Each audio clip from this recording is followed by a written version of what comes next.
Sziasztok! Megnézzük a szeretett személyed, mire vágyik.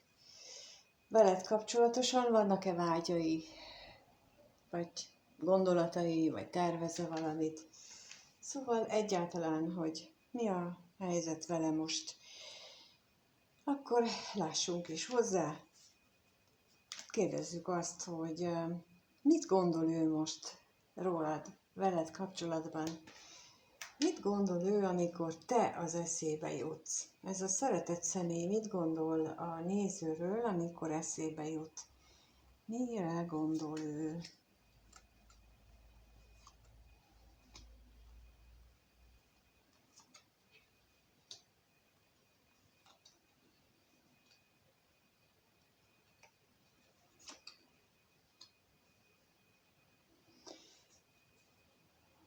A első, ami jött ezzel kapcsolatosan, hogy nagyon magányos nélküled, olyan elveszettnek érzi magát, és tulajdonképpen már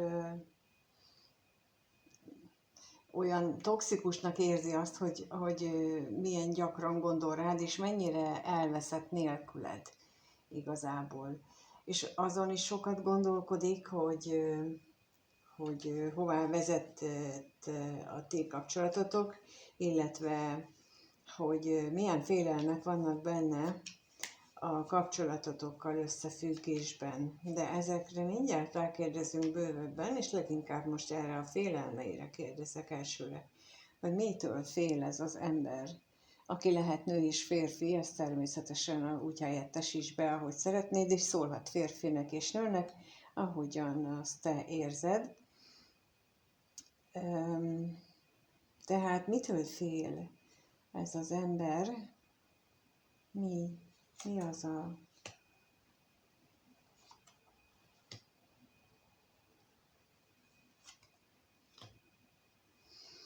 hamis reményektől, hogy attól fél, hogy a gondolatai őt olyan reményeket táplálnak benne, amelyek igazából nem valósak. Tehát ő inkább ettől fél, hogy nem is igazak az, amit ő gondol. De akkor megkérdezzük azt, hogy mi az utazás itt, milyen gondolatok vannak benne.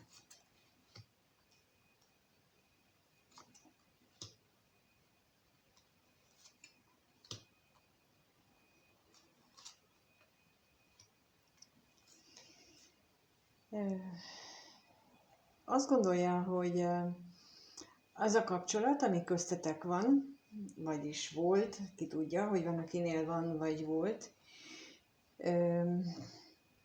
ez nem is biztos, hogy párkapcsolatnak nevezni. Sok minden hiányzott belőle, amire éppen egy párkapcsolatnak nevezhetném, de ugyanakkor azt is érzi, illetve gondolja, hogy rengeteg olyan körülmény volt, tehát léci, van akinél a múlt idő, van akinél a jelen idő, ez amit érzékelek most, tehát hogy olyan körülmények voltak, amelyek bizonytalanná tették ezt az egész kapcsolódást. Legalábbis ő úgy gondolja, hogy ezek a körülmények, ezek nem tették lehetővé tulajdonképpen, hogy ez egy teljes értékű kapcsolat legyen a tietek. De akkor megkérdezem, hogy mi itt ez a hamisság? Mit tudhatunk meg erről bővebben?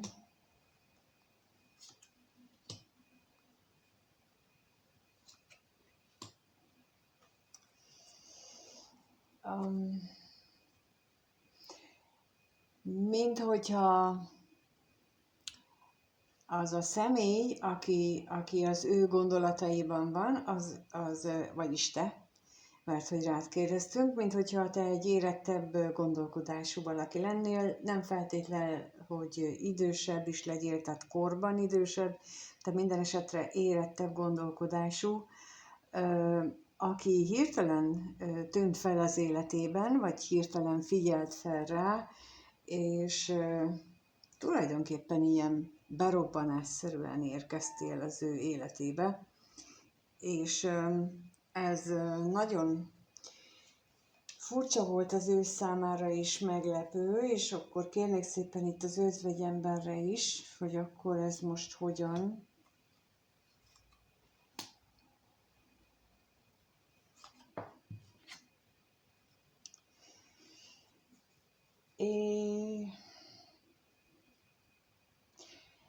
Itt most két változat érkezik, hogy ez az ő magányossága az eltávolította őt, vagy eltávolítja őt a családjától, attól a helytől, ahol van, mert bezárkózik előlük is, illetve a veled való kapcsolata volt az, ami őt a családjától távolította el, vagy távolítja el.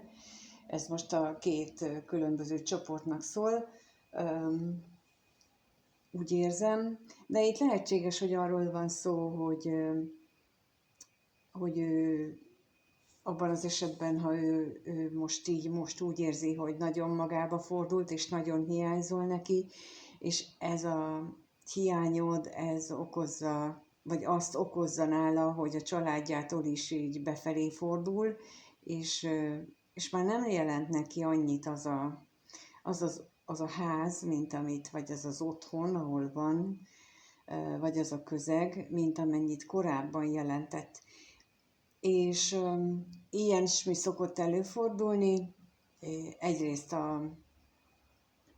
akik skorpiói egy dominánsak, azoknak szükséges az időről időre így a magába fordulás, másrészt pedig amikor egy ilyen lélek átalakulási időszakon megyünk keresztül, és szinte mindenki keresztül megy, csak kicsit van, aki erősebben, kicsit kevésbé. Ez így a 40 évtől kezdve akár az 55-60-ig, vagy följebb is megtörténhet, ez mindenkinél egyéni, hogy ki hogyan tudta eltolni, de ott is ugyanezt történik, ott is a lélek befelé fordul. És ez egy szükséges és folyamat, és mindenkinek az életének a része, csak mondom, van, aki nem veszi észre, mert olyan kis feladatot vállalt erre az életre, akik például nagyobb karmaoldást vállaltak, na azok jelentősen észreveszik. És itt akkor mindig összeszedem a lapot, elmondom. Tehát, hogy amikor az ember úgy érzi, hogy nehezebb élet jutott neki, akkor valójában erről van szó, hogy több karmának a feloldását vállaljuk az életünkbe. Gyakran nem csak a sajátunkat, hanem családi karmának a feloldását is magunkra vesszük, és akkor ilyenkor éljük azt meg, hogy nehezebb az életünk, mint mondjuk a testvérünknek, vagy a gyerekünknek, vagy az anyósunknak. Szóval, hogy bárki másnak, akihez mi éppen hasonlítjuk magunkat, de itt nem arról van szó, hogy például velünket ver az élet, vagy a sors, hanem egész egyszerűen arról, hogy az életünket így terveztük meg, vagy ott fönt így tervezték meg, ki miben hisz, de az a lényeg, hogy ez egy előre eltervezett dolog, hogy ezt a nehézséget meg kell próbálni, és megvan az oka, de ez már egy másik mese. Most azt kérdezzük meg, hogy ez a szeretett személy mit érez irántad. Jó, tehát most az a kérdésünk, hogy ez a szeretett személy mit érez irántad.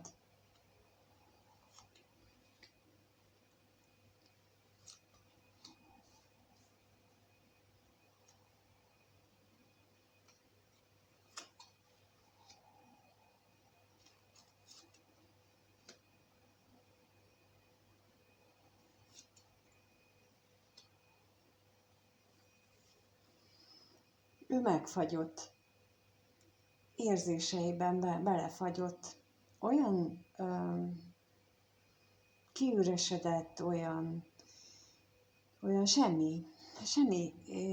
semmit nem érez, amit ő valaha párkapcsolatnak gondolt, legyen az a tietek, vagy legyen az általában véve a párkapcsolatról, házasságról, bármilyen együttélésről, az tulajdonképpen az ő érzéseiben értelmét vesztette, és a hozzá fűződő érzések, amit mondom, hogy ilyen kiüresedett, ilyen, mintha a légüres térben lennének az érzései, ezt mindezt, amit ő korábban érzett, azt úgy kirendítette volna így az univerzumba is, és úgy üresség van helyette. Ezt az ürességet érzem, és ezt a nyomást, amit veled kapcsolatosan érez. De akkor itt kérlek szépen a halálra. Kérnék a halálra, hogy mit tudhatunk meg erről bővebbet.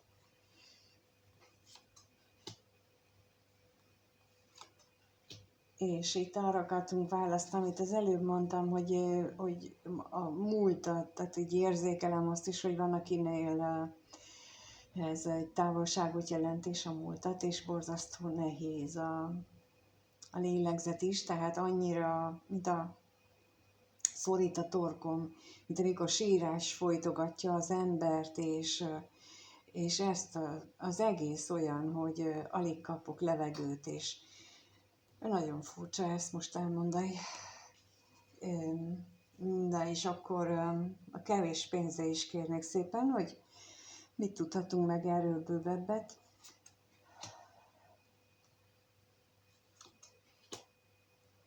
Hát megint kijött az, hogy ő figyeli a múltat, próbálja visszatekinteni a múltba, próbálja elemezni a múltat, mert jelenleg nincs kapaszkodó, nincs semmi, amiben ő bele tudna kapaszkodni. Olyan, mintha veszíteni el a jelenlét érzését. Ezt az utazásra is kérek szépen.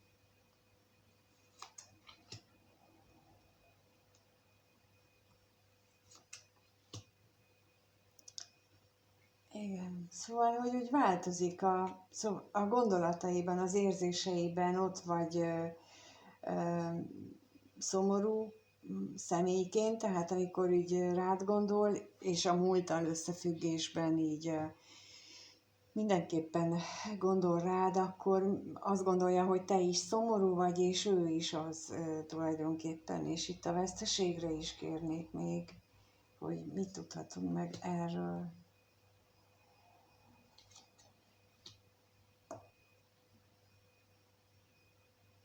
És a házasságra is kérek.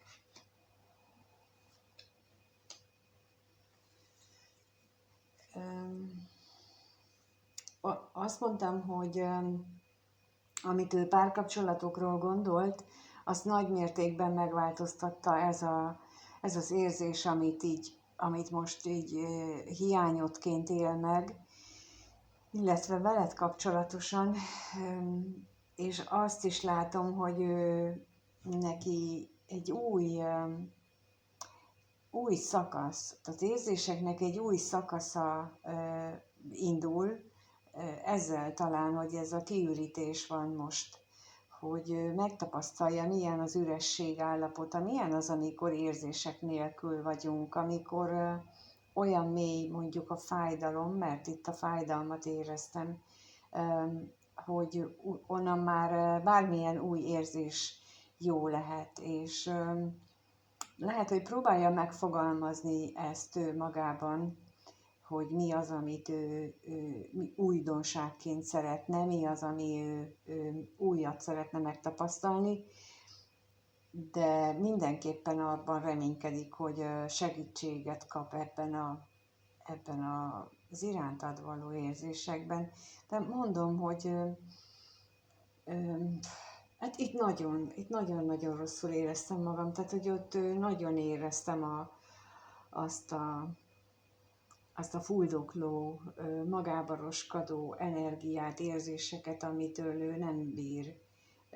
nem tud velük mit kezdeni. Itt már a reményt érzékelem benne, tehát már itt sokkal könnyebb nekem is levegőt venni, és itt valamiféle remény van benne. Azzal kapcsolatosan, hogy megismerte, vagy ráébredt arra, hogy mit jelent egy párkapcsolat, illetve ráébredt arra, hogy mit nem jelent egy párkapcsolat, és olyan, mintha itt már keresztül ment volna egy valamin, amiből lát valami kiutat, valami fényeset a alagút végén, hogy talán kezdi megtalálni azt, hogy mit érez ő irántad valójában. Azt hiszem, hogy ezt mutatják a lapok, hogy miután átélte azt a sötét alagutat, most már kezdi érezni, hogy merre van a kivezető út, és hozzád, feléd.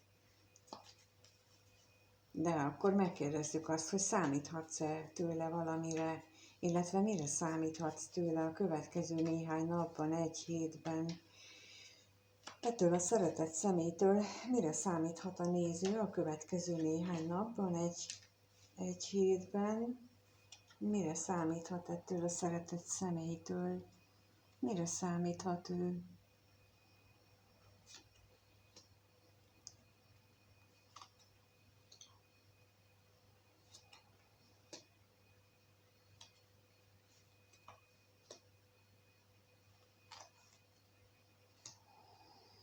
Hát az isteni szeretet megnyilvánulása az lehetséges, hogy itt a következő időszakban néhány néző esetében meg lehet, mert ahogy kiraktam, így a kettőt együtt ez jött, hogy az isteni szeretet megnyilvánulása, ami nem biztos, hogy felhőtlen örömet és boldogságot hoz.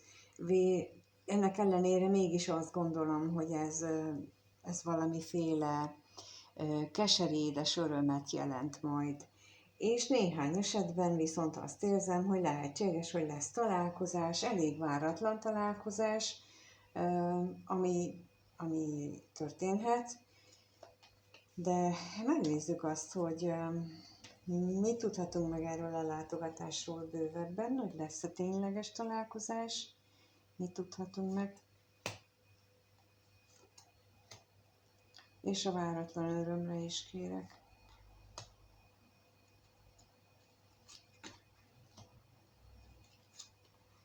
Hát lesz, akinek lesznek akadályok, és nem is kis akadályok, viszont azt is látható, hogy talán változnak ezeknek az akadályoknak a minősége fog változni, és lehet, hogy ő benne fog változást generálni igazából a belsejében, a belső világában ezek az akadályok, hogy ezt is elkezdi másképp látni.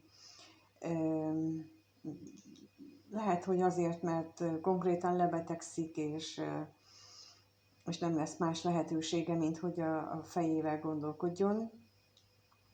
Ugyanis nem ritka az, amikor annyira elutasítjuk azt, amit a belső hangunk mond nekünk, már így jó ideje, és nem akarunk róla tudomást venni, akkor egyszerűen úgy alakul az életünk, hogy történik egy betegség, egy baleset, ami által oda kényszerülünk az ágyhoz, és nem tudunk más csinálni, mint hogy meghalljuk azt, amit mondanak számunkra, mond a belső hang, vagy bármilyen más módon érkezik a mondandó, például így ezen keresztül is, így egy ilyen kivetésen keresztül is jöhet, amivel eddig nem akartunk foglalkozni, ami pályára állít úgymond bennünket, mert ezeknek az ilyen típusú betegségeknek, meg általában véve a betegségeknek is mindegyiknek az üzenete, az a mondandója, hogy letértünk az útunkról, letértünk arról az útról,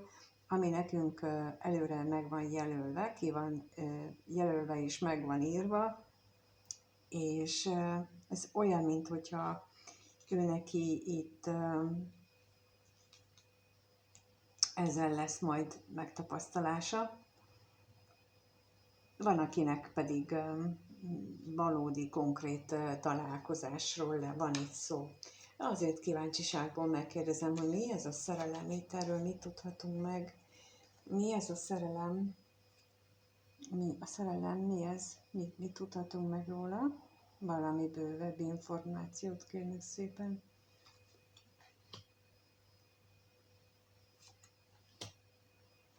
Hát, lehetséges, hogy mind a kettőtökben, de ő benne is biztosan ott lesz az a mély lelki reménykedés ez iránt, a tiszta isteni szeretet megtapasztalás iránt, még akkor is, hogyha ez néha szomorúsággal is jár. A szomorúságra is kérek, mielőtt folytatom.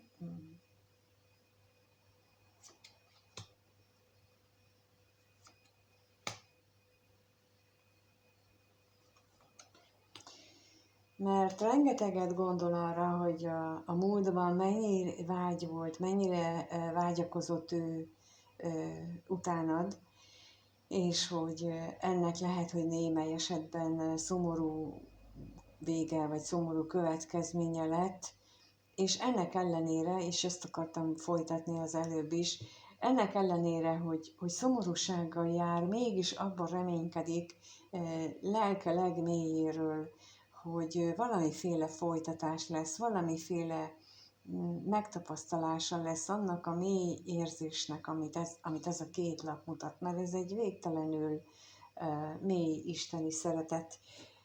Amikor így a harmónia elemzést készítem, ott nagyon határozott bolygóállások utalnak erre az érzésre, arra, hogy mondjuk van olyan például, hogy előző életből származó szerelem, az, ami most ebben az életben olyan nagyon erősen hat, és van, amelyik az örök szerelemnek az érzését kelti bennünk. Ez is látható például. Ez magyarázatot tud adni arra, hogy például lehetetlen szituációkban találkozunk valakivel, vagy olyan emberrel kerülünk ilyen kapcsolatba, akitről korábban el se tudtuk képzelni, hogy mi ilyen viszonyba kerülünk, viszont azt is látom nagyon sokszor már a képletek összevetésekor, hogy milyen karmikus okai vannak. Például, hogy az előző életben olyan fogadalmat tettek egymásnak, vagy olyan viszonyban voltak, ami az egyiknek a másik felé a feltétlen csodálatát váltja ki, és időnként olyat is látok, hogy például egy teljesen érdemtelen, vagy legalábbis a jelenlegi cselekedetei alapján egy teljesen érdemtelen embert valaki elképesztő imádattal szeret, minden megmagyarázható ok nélkül. Na, ennek az előző életben van a gyökere, és a feladat is ehhez kapcsolódó a legtöbb esetben. És valahogy itt olyan, és azért mondtam el ezt, mert itt megint egy ilyesmit érzek, hogy ő ezt a mély isteni szeretetet érzékeli. És erre vágyik, újra megtapasztalni, és ennek következtében megtapasztalja ezt az átalakulást, az átváltozást, a gondolatainak, a lelkének az átalakulása, és mint mondtam, egy ilyen összevetésből ez is kiderül, hogy milyen irányba lenne célszerű figyelni, vagy mi lenne az, amire érdemes lenne odahallgatni. Hogyha erről szeretnétek bővebben tudni, akkor kérlek a kommentben, vagyis a leírásban ott található az elérhetőség. Ha szeretnétek egyénit kérni, kirakást, megnézni, hogy ez nálatok hogyan működik, mármint az energiák, hogy ti hogy vagytok, hogy viszonyultok egymástól, hogy alakulnak a dolgaitok, akkor az is ott a leírásban van. És köszönöm szépen, hogy megnézitek ezt a videót. Köszönöm, hogyha megírjátok, hogy mit gondoltok. Mindenkinek köszönöm, aki úgy gondolja, hogy értékes dolgot hall tőlem. Én a saját tapasztalataimat, megéléseimet osztom meg, ami talán másoknak is hasznára válik, ahogyan én, nekem is az segített nagyon sok mindenben eljutni oda, ahol most vagyok, és remélem, hogy másnak is ilyen hasznos lesz. Köszönöm mindenkinek, hogy itt volt, lájkol, feliratkozik, és mindenkinek minden jót kívánok. Sziasztok!